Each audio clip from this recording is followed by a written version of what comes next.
Dorothy Wordsworth said about the view of London from Westminster Bridge that it was like one of nature's own grand spectacles. Well, nature is violent and brutal, and there's nothing we can do about it. But New York, after all, New York was made by men. It took almost the same time to reach its present condition as it did to complete the Gothic cathedrals. At which point a very obvious reflection crosses one's mind that the cathedrals were built to the glory of God, New York was built to the glory of mammon, money, gain, the new God of the 19th century. So many of the same human ingredients have gone into its construction that at a distance it does look rather like a celestial city. At a distance. Come closer and it's not so good.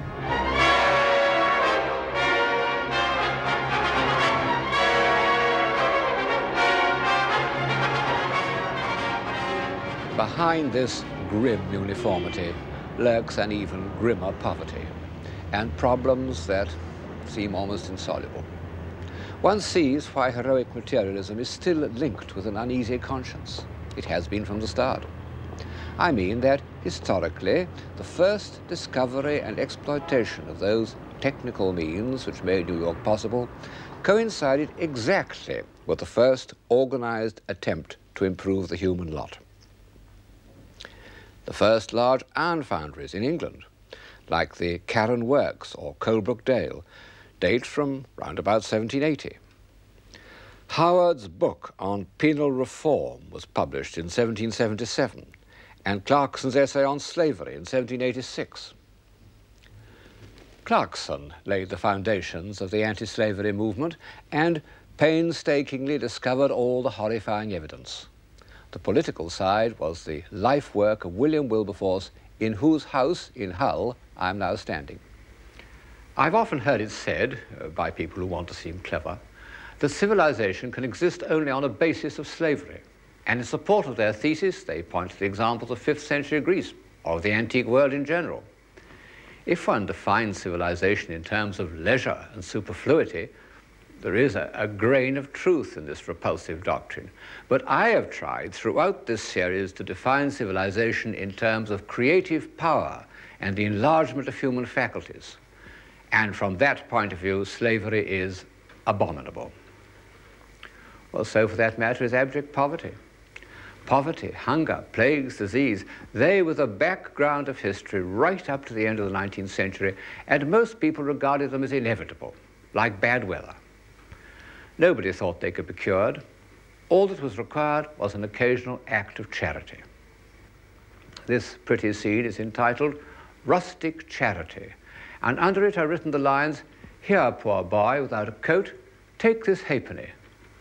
Not an indication of very serious concern. But slaves and the trade in slaves, that was something different. It was esoteric. It wasn't something that surrounded one like the air, as homemade poverty did. And the horrors it involved were far more horrible. Even the unsqueamish stomachs of the 18th century were turned by accounts of the Middle Passage.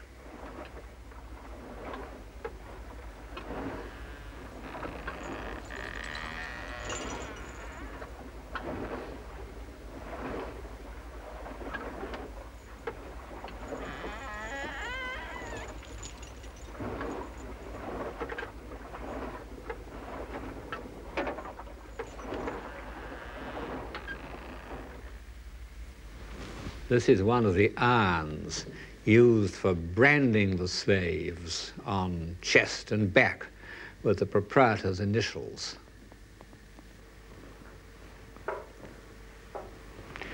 And this is the actual model of a slave ship which Wilberforce produced in the House of Commons to show how the slaves were crammed together.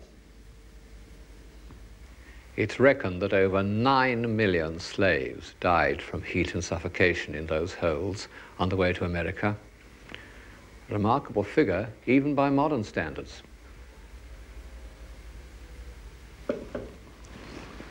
The anti-slavery movement became the first communal expression of the awakened conscience. It took a long time to succeed. The trade was prohibited in 1807, and as Wilberforce lay dying in 1835, slavery itself was abolished. Well, I must regard this as a step forward for the human race, and be proud, I think, that it happened in England, but not too proud. The Victorians were very smug about it, and they chose to avert their eyes from something almost equally horrible that was happening to their own countrymen.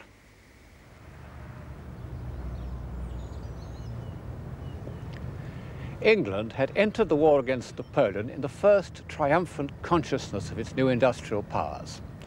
After 20 years, England was victorious, but by failing to control her industrial development, she'd suffered a defeat, in terms of human life, far more costly than any military disaster.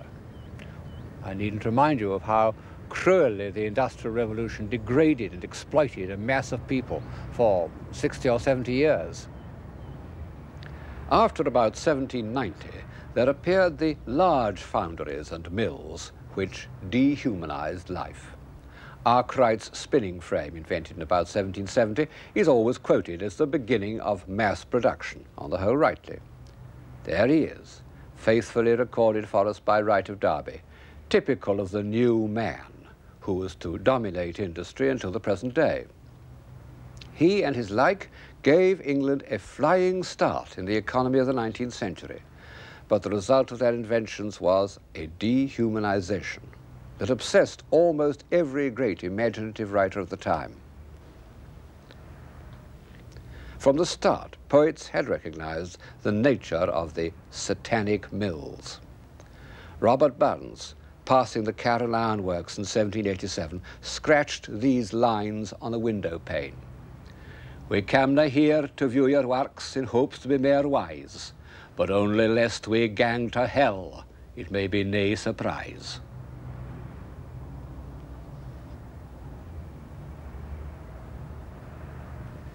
This new religion of gain had behind it a body of doctrine without which it could never have maintained its authority over the serious-minded Victorians.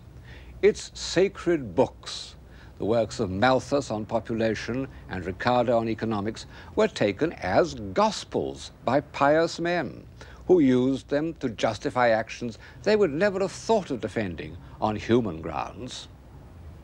Hypocrisy?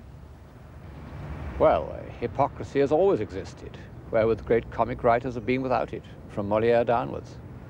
But in the 19th century, with its insecure middle class dependent on an inhuman economic system, there was mass hypocrisy on an unprecedented scale. For the last 40 years or so, the word hypocrisy has been a sort of label attached to the 19th century, just as frivolity was attached to the 18th century, and with about as much reason. The reaction against it continues. And although it is a good thing to have cleared the air, I think that the reaction has done harm by bringing into discredit all professions of virtue. The very words pious, respectable, worthy have become joke words, used only ironically. Much as one hates the inhuman way in which the doctrines of Malthus were accepted, the terrible truth is that the rise of population did nearly ruin us. It struck a blow at civilization more ominous than anything since the barbarian invasions. First, it produced the horrors of urban poverty, and then the dismal countermeasures of bureaucracy and regimentation. It must have seemed, may still seem, insoluble. And yet this doesn't excuse the callousness with which prosperous people ignored the conditions of life among the poor, on which, to a large extent, their prosperity depended. And this in spite of the most detailed and eloquent descriptions that were available to them. I need mention only two: Engels's Conditions of the Working Class, written in 1844, and the novels written by Dickens between 1838 and 1854, between Nicholas Nickleby and Hard Times. Engels's book is presented as documentation, but it is in fact the passionate cry of a young social worker, and as such it provided and has continued to provide the emotional dynamo of Marxism. Marx read Engels. I don't know who else did. That was enough. But everybody read Dickens. The pictures you are looking at are by the French artist Gustave Doré, whose illustrated books on London appeared in 1872. You see, things hadn't changed much since the 40s. Perhaps it took an outsider to see London as it really was, and it needed someone of Doré's marvellous graphic skill to make this great slice of human misery credible.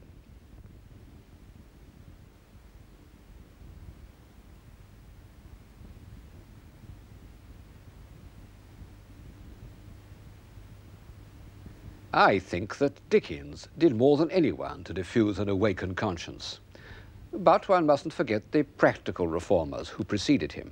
At the beginning of the period, the Quaker Elizabeth Fry, who in an earlier age would certainly have been canonized because her spiritual influence on the prisoners of Newgate was really a miracle. And in the middle of the century, Lord Shaftesbury, whose long struggle to prevent the exploitation of children in factories puts him next to Wilberforce in the history of humanitarianism. It's an almost incredible fact that in the middle of the 19th century there was no children's hospital in London, and children weren't taken into ordinary hospitals for fear that they might be infectious.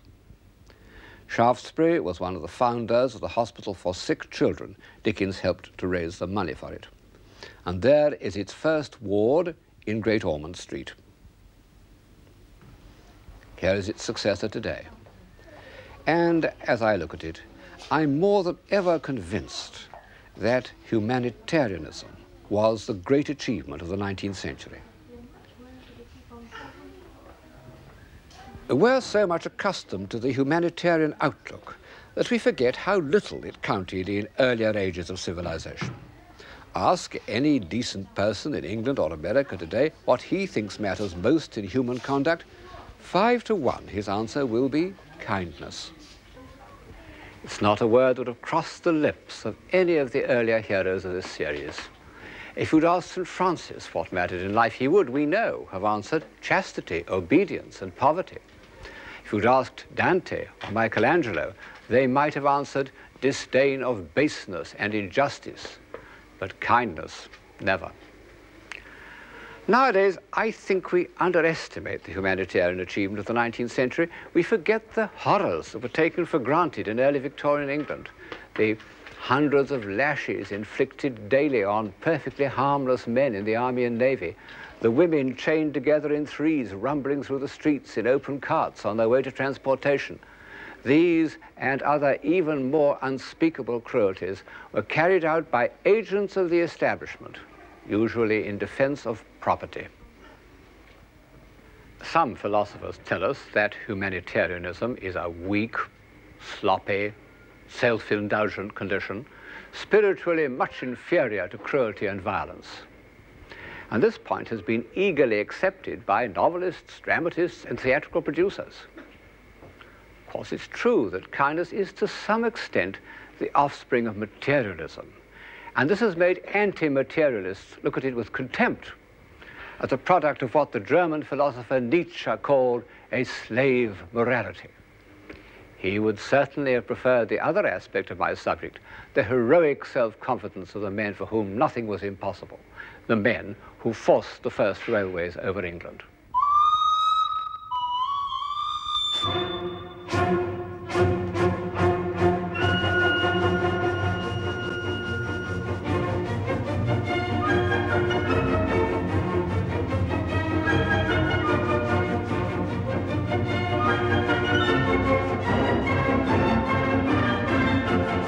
The railway engine created a situation that was really new, a new basis of unity, a new concept of space, a situation that is still developing.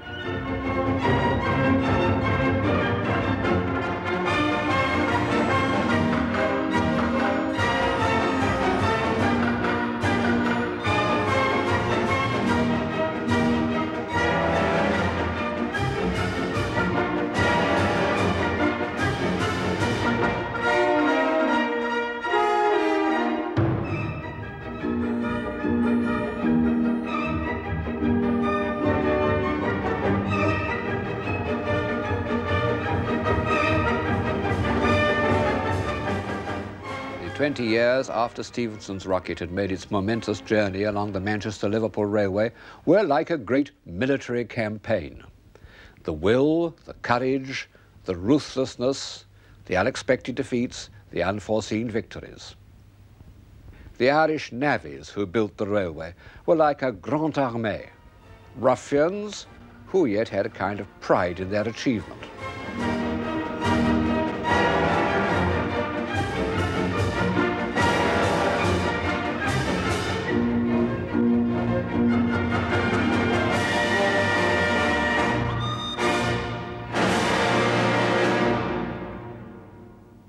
Their marshals were the engineers. The strongest creative impulse of the time didn't go into architecture, but into engineering, partly because, at this date, it was only in engineering that men could make full use of the new material that was going to transform the art of building, iron. The first iron bridge in the world was built at Colebrook Dale in Shropshire in 1779. Almost archaic. By 1820, Telford could build the Menai Bridge, the first great suspension bridge, an idea that combines beauty and function so perfectly that it's hardly been varied, only expanded down to the present day. And here's the Clifton Bridge, begun in 1836, although not completed till long after, still one of the most beautiful suspension bridges in the world. It was designed by a man who deserves to rank with the earlier heroes in this series, Isambard Kingdom Brunel. He was a born romantic. Although the son of a distinguished engineer, brought up in a business that depended on sound calculations, he remained all his life in love with the impossible. In fact, as a boy, he fell heir to a project which he himself believed to be impossible, his father's plan for the construction of a tunnel under the Thames. At 20, his father put him in charge of the work, and thus began the sequence of triumphs and disasters that were to mark his whole career. Here's one of the triumphs, a grand dinner held in the tunnel when he was halfway across, and on the left, Father Brunel congratulating his son, and behind them a table full of notables. It's typical of Brunel that in the next bay of the tunnel there was an equally grand dinner for 150 of his miners. 2 months later, the shield collapsed and the water poured in for the third time. In the end, the tunnel was completed. That was the way with Brunel's designs. They were so bold that shareholders were frightened and withdrew, sometimes, I'm bound to say, with reason. But one thing he did push through and complete, and that was the Great Western Railway. Every bridge, every tunnel was a drama, demanding incredible feats of imagination, energy, and persuasion, and producing works of great splendor. The greatest drama of all was the box tunnel, 2 miles long and a gradient, and half of it through rock, which Brunel, against all advice, left unprotected. How on earth did they do it?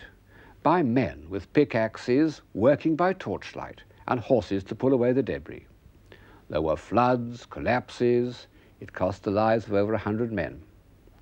But in 1841, a train steamed through. And from that day forward, for over a century, every small boy dreamt of becoming an engine driver. Brunel, by his dreams, no less than by his practical application of engineering techniques, is the ancestor of New York. And I must say he looks it.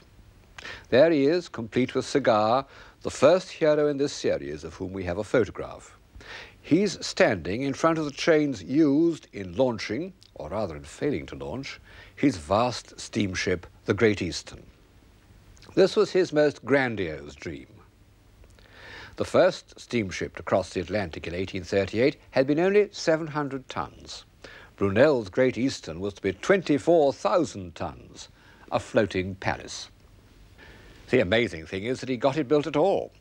But no doubt he had taken too big a leap forward. And although the Great Eastern ultimately floated and crossed the Atlantic, the delays and disasters it had involved killed its designer. But the transatlantic liner was one more way in which the 19th century created its new world of shape, its architecture. The shapes arise, said Walt Whitman, writing in the 1860s. Shapes of factories, arsenals, foundries, markets, shapes of the two-threaded tracks of railroads, shapes of the sleepers of bridges, vast frameworks, girders, arches. This is our own style, which expresses our own age as the Baroque expressed the 17th century, and it's the result of 100 years of engineering.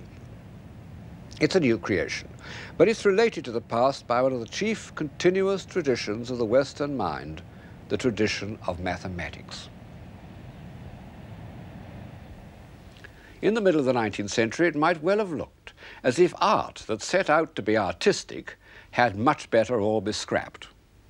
Think of the great exhibition of 1851. It was contained in a building, the so-called Crystal Palace, that was a piece of pure engineering on Brunel's principles, and in fact greatly admired by him. Dateless and impressive in a somewhat joyless style, but inside this piece of engineering was art. Well, funny things happen in the history of taste, but I doubt very much if many of these objects will ever come back into favour.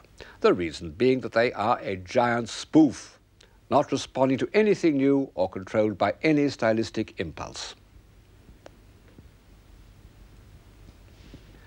But in France, at exactly the same time, there emerged two painters whose social realism was in the centre of the European tradition, Jean-Francois Millet and Gustave Courbet. They were both revolutionaries.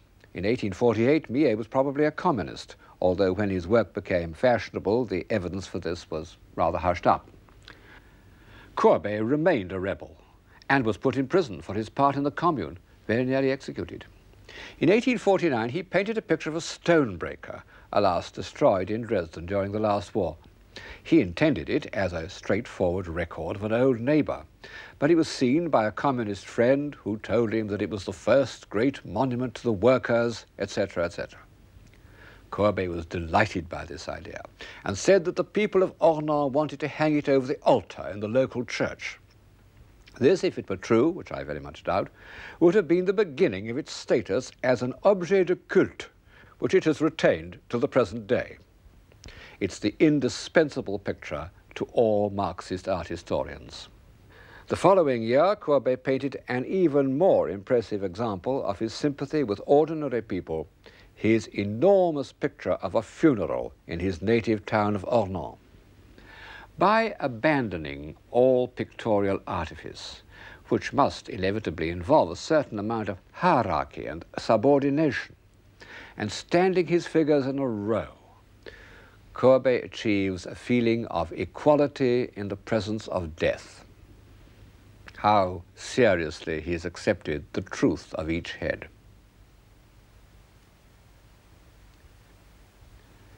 But I mustn't leave you with the notion that the relationship between art and society is as simple and predictable as this. A pseudo-Marxist approach works fairly well for the decorative arts and for mediocrities. But artists of real talent always seem to slip through the net and swim away in the opposite direction.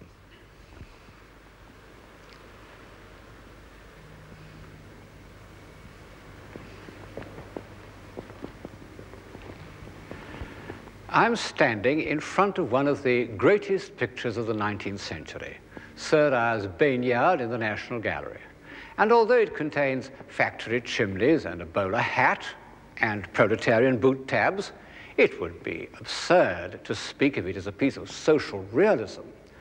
The point of the picture is not its subject, but the way in which it unites the monumental stillness of a Renaissance fresco with the vibrating light of the Impressionists. It's the creation of an artist, independent of social pressures. All the greatest pictures of the late 19th century are quite different in subject and mood from what one might expect. And before one makes gloomy generalizations about the period, the miseries of the workers, the oppressive luxury of the rich, and so forth, it's as well to remember that among its most beautiful productions are these paintings by Renoir. No awakened conscience, no heroic materialism, no Nietzsche, no Marx, no Freud. Just a group of ordinary human beings enjoying themselves.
The Impressionists didn't set out to be popular.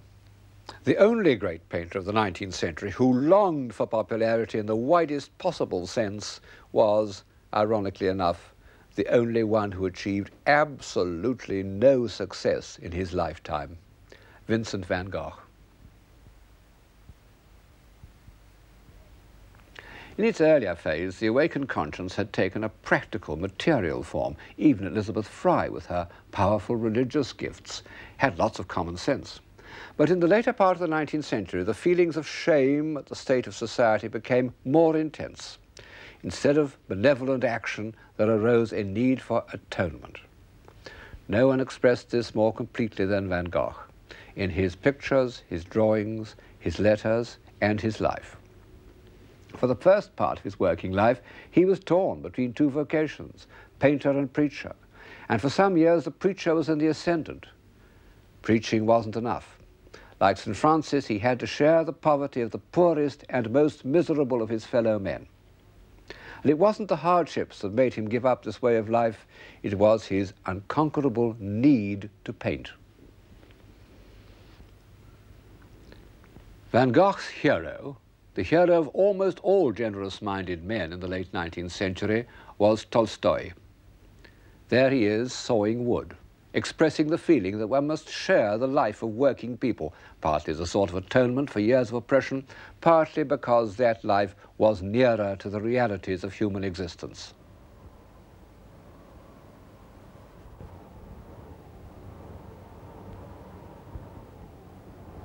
Tolstoy towered above his age, as Dante and Michelangelo and Beethoven had done. His novels are marvels of sustained imagination. His doctrines are full of contradictions. He wanted to be one with the peasants, yet he continued to live like an aristocrat. He preached universal love, but he quarreled so painfully with his poor demented wife that at the age of 82 he ran away from her.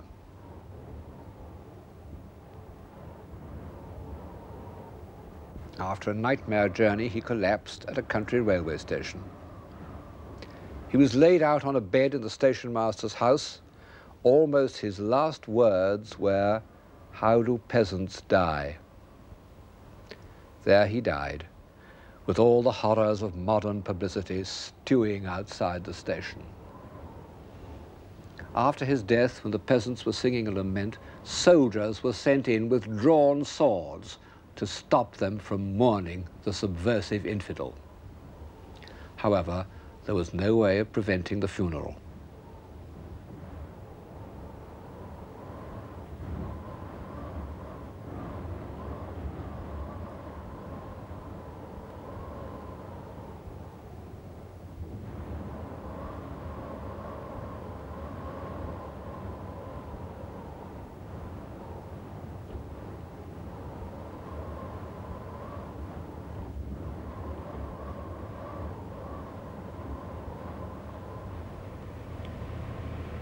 That scene took place in 1910. Within 2 years, Rutherford and Einstein had made their first discoveries. So a new era had begun even before the 1914 war. It's the era in which we're still living.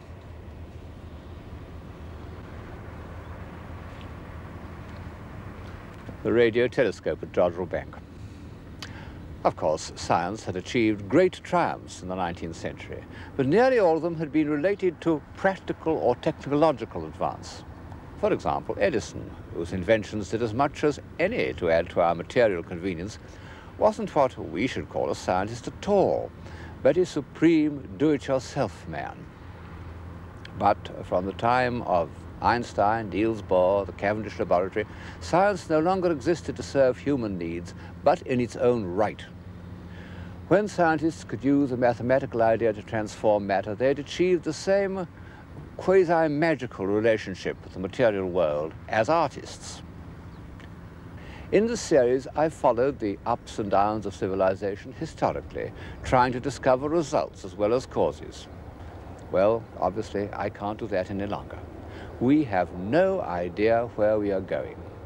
And sweeping, confident articles on the future seem to me the most intellectually disreputable of all forms of public utterance. Scientists who are really qualified to talk have kept their mouths shut.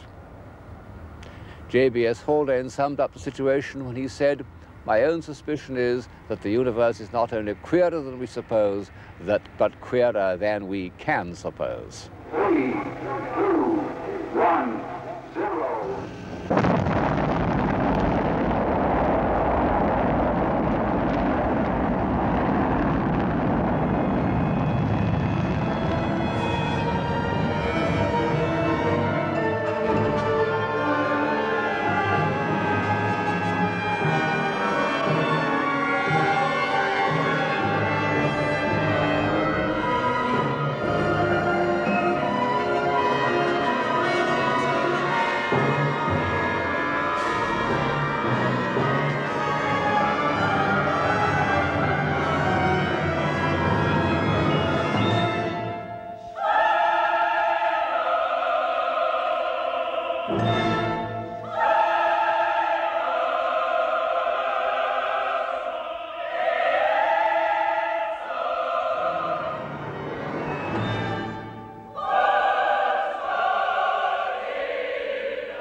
However, in the world of action, a few things are obvious, so obvious that I hesitate to repeat them.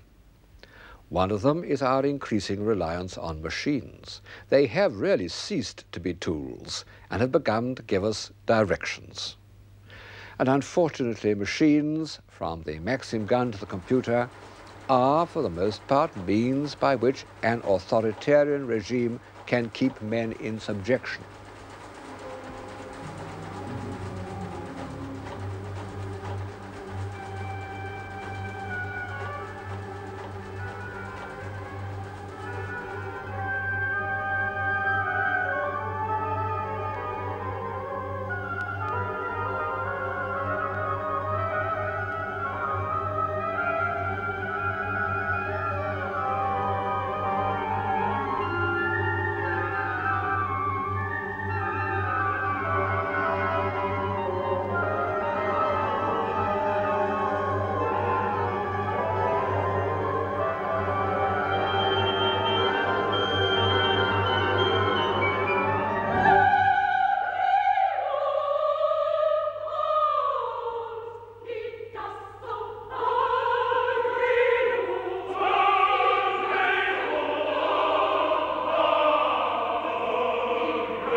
Our other speciality is the urge to destruction.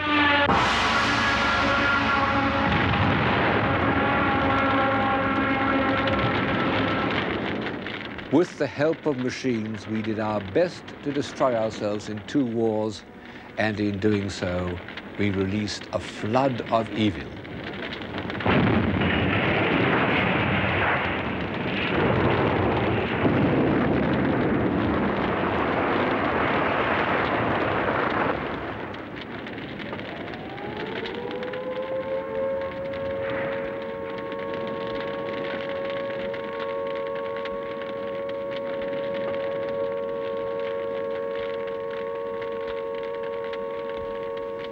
Add to this the memory of that shadowy companion who is always with us, like an inverted guardian angel, silent, invisible, almost incredible, and yet unquestionably there, and one must concede that the future of civilization doesn't look very bright.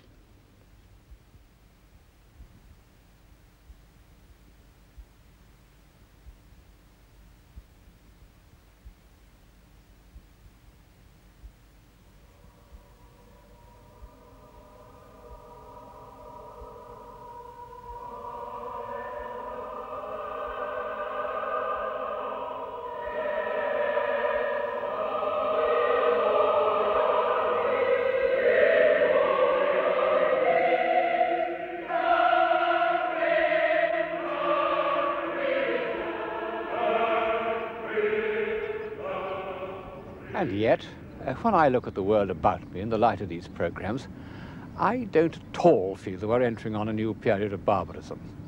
The things that made the Dark Ages so dark, the isolation, the lack of mobility, the lack of curiosity, the hopelessness, don't obtain at all. I'm at one of our new universities, the University of East Anglia.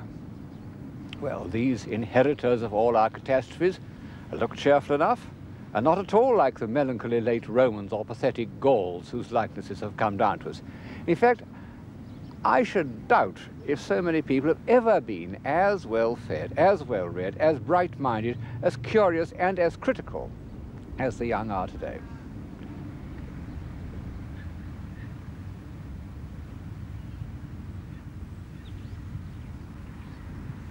Of course, there's been a little flattening at the top. But you know, one mustn't overrate the culture of what used to be called top people before the wars. They had charming manners, but they were as ignorant as swans. They knew a little about literature, less about music, nothing about art, and less than nothing about philosophy. The members of a music group or an art group at a provincial university would be 10 times better informed and more alert. When the sky is green and children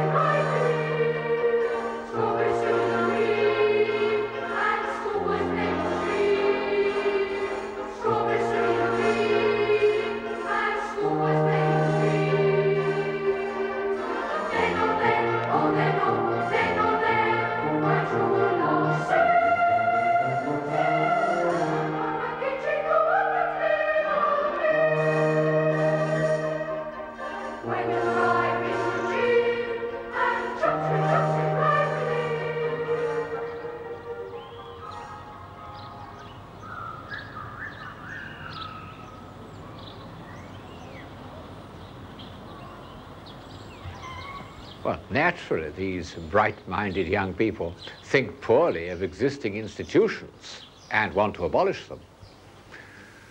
One doesn't need to be young to dislike institutions.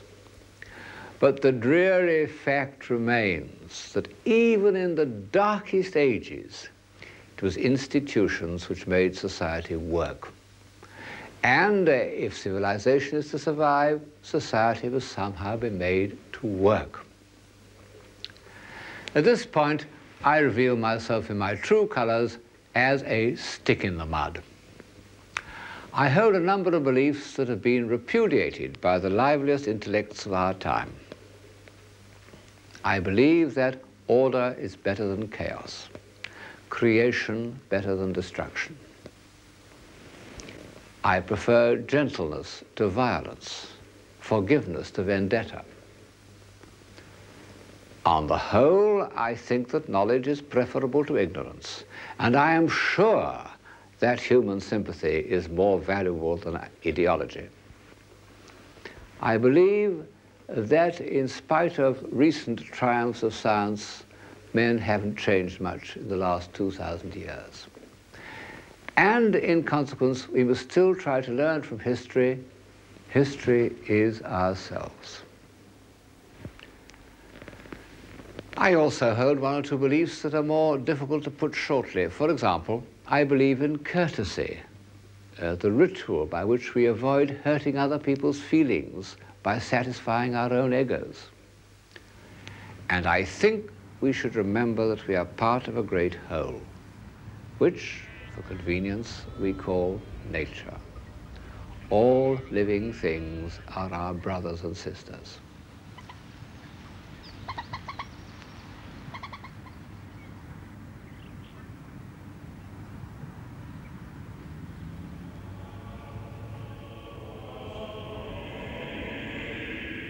Above all, I believe in the God-given genius of certain individuals, and I value a society that makes their existence possible.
These programs have been filled with great works of genius. In architecture, sculpture and painting, in philosophy, poetry and music, in science and engineering. There they are. You can't dismiss them. And they're only a fraction of what Western man has achieved in the last 1,000 years. Often after setbacks and deviations at least as destructive as those of our own time. Western civilization has been a series of rebirths. Surely this should give us confidence in ourselves. I said at the beginning of the series that it's lack of confidence more than anything else that kills a civilization.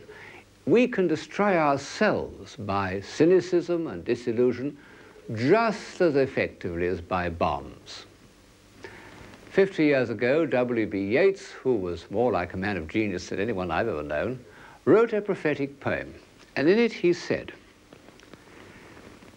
"Things fall apart, the center cannot hold. Mere anarchy is loosed upon the world, the blood-dimmed tide is loosed, and everywhere the ceremony of innocence is drowned. The best lack all conviction, while the worst are full of passionate intensity." Well, that was certainly true between the wars, and it damn nearly destroyed us. Is it true today? Not quite, because good people have convictions, rather too many of them. The trouble is that there is still no center. The moral and intellectual failure of Marxism has left us with no alternative to heroic materialism, and that isn't enough. One may be optimistic, but one can't exactly be joyful at the prospect before us.